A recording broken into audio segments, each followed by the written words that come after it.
Alright, now to work in the gas tank. This is one of those JEG specials. Nothing too exciting. Came with that for the fill unit.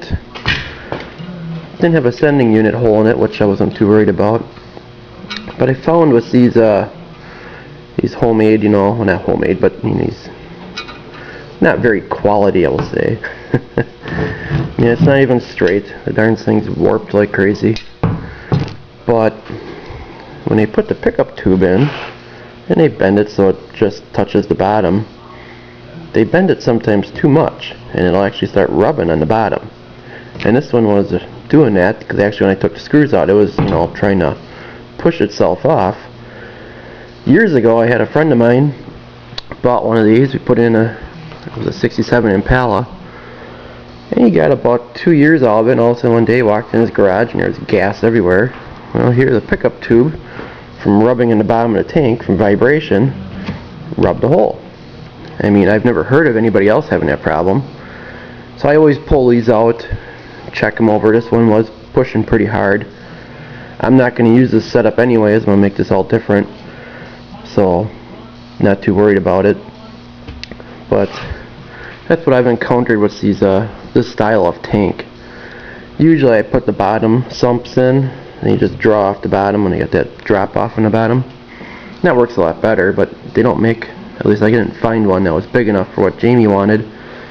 He wanted at least a 20 gallon, so I guess he's going to be doing a lot of driving.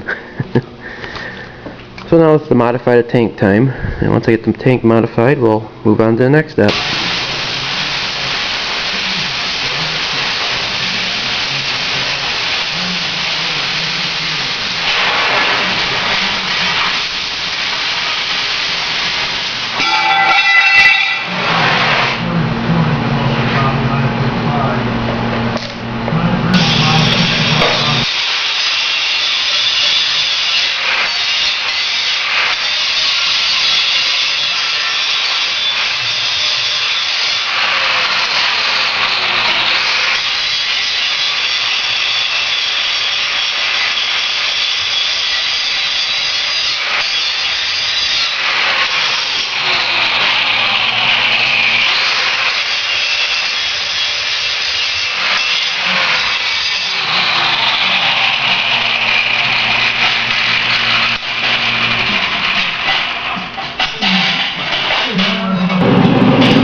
Alright, got the new plate made.